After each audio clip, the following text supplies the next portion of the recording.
ஸ்ரீதேவி சமையல். இன்றைக்கி நம்ம சமையலில் என்ன செய்ய போகிறோம் அப்படின்னா மஷ்ரூம் கிரேவி தான் செய்ய போகிறோங்க. இது வந்து சப்பாத்திக்கு தோசைக்கு எல்லாமே நல்லாயிருக்கும் வச்சு சாப்பிட்டா. வாங்க எப்படி செய்யலான்னு பார்க்கலாம். அதுக்கு வந்து மஷ்ரூம் வந்து ஒரு பாக்கெட் எடுத்து வச்சுக்கிறேங்க. கழுவி கட் பண்ணி வச்சுருக்கேன். கடாயை வச்சு எண்ணெய் ஊற்றிக்கலாம். மசாலா பொருட்கள் வச்சுக்கிறேன் பாருங்க.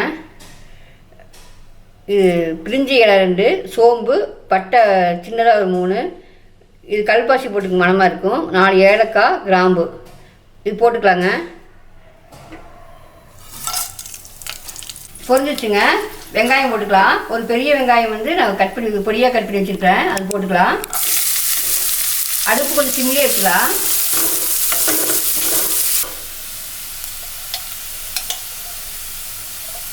ஒரு ஸ்பூன் போட்டுக்கோங்க இஞ்சி பூண்டு பேஸ்ட்டு.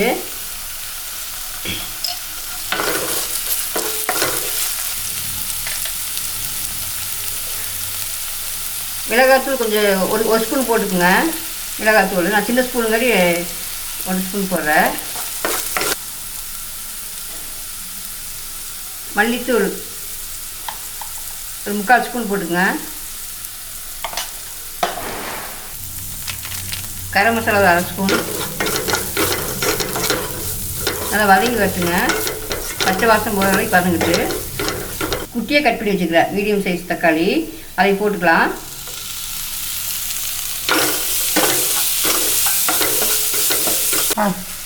இந்த தக்காளி நல்லா வதங்கிட்டுங்க. உப்பு கொஞ்சம் போட்டுக்கிறேன்.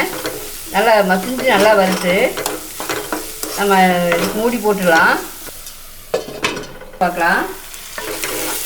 அந்த தக்காளி நல்லா வதங்கி எண்ணெய் பிரிஞ்சு வந்துடுச்சு. நம்ம கட் பண்ணி வச்சு மஷ்ரூம் சேர்த்துக்கலாங்க.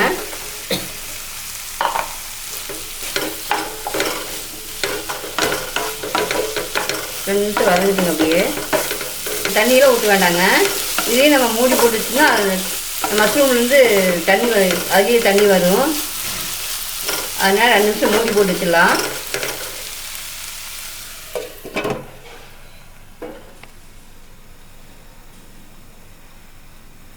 இப்போ பார்க்கலாங்க. இப்போ நல்லா மஷ்ரூம் வதங்கி வந்துச்சு பார்த்தீங்களா. அதுக்கப்புறம் நம்ம வந்து ஒரு 10 முந்திரி எடுத்து 1 மணி நேரம் ஊற வச்சு அரைச்சி வச்சுருக்கிறதுங்க. ஊற்றிக்கலாம். இது விட்டு வதக்கிக்கலாம் நல்லா. நான் வந்து வெங்காயம் போடுறப்ப 2 பச்சை மிளகா போட்டிருக்கோன்னு மறந்துட்டேன், நீங்கள் போட்டுக்குங்க. இந்த முந்திரி பேஸ்ட் விட்டுனா நல்லா ரெஸ்டாரண்ட் டைப்பில் நல்லா கிரேவி நல்லா டேஸ்ட்டாக இருக்குங்க. தண்ணி விட்டுக்கலாம். ரொம்ப விடாதீங்க. கொஞ்சம் கிரேவி வந்து கொஞ்சம் சலசலன்னு போயிடும். நல்லா கொஞ்சமாக தண்ணி விட்டுக்கலாம்.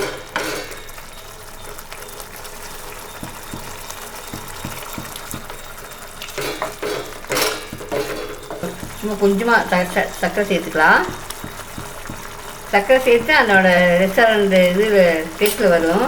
அந்த சப்பாத்திக்கு இதுக்கெல்லாம் சாப்பிட்றப்போ லைட்டாக சர்க்கரை சேர்த்து நல்லாயிருக்கும். கொதிக்கிட்டுங்க. 2 நிமிஷம் கொதிக்கிட்டு அதில் 1/2 ஸ்பூன் கொஞ்சம் பட்டர் போட்டுக்கலாங்க. கொஞ்சம் க்ரீமியாக கிடைக்கும், கொஞ்சம் மணமாகவும் இருக்கும். நல்லா சுவையான மஷ்ரூம் கிரேவி ரெடி ஆகிரும். ஒரு 2 நிமிஷம் மூடி வச்சிடலாங்க. இந்த பாத்திரத்தை வந்து மூடி போட்டு மூடி வச்சிடலாம்.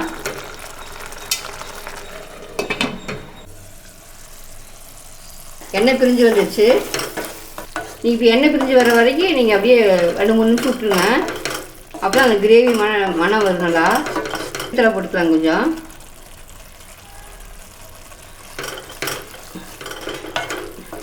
நல்லா ஹோட்டலில் ஸ்டைலில் நல்லா மஷ்ரூம் கிரேவி ரெடி ஆகிடுச்சுங்க. சப்பாத்திக்கு, பரோட்டாக்கு, நான்கு இதெல்லாம் வச்சு சாப்பிட்லாம்.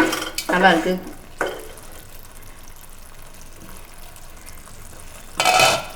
அடுப்பு ஆஃப் பண்ணிடலாங்க.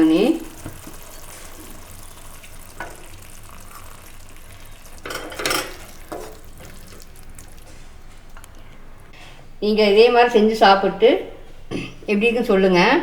நீங்கள் இதே முறையில் செஞ்சு சாப்பிட்டு எப்படி கமெண்ட் சொல்லுங்கள். பிடிச்சிட்டு நம்ம சேனல் சப்ஸ்கிரைப் பண்ணுங்கள், லைக் பண்ணுங்கள், உங்கள் ஃப்ரெண்ட்ஸ்க்குலாம் ஷேர் பண்ணி விடுங்க. Okay bye.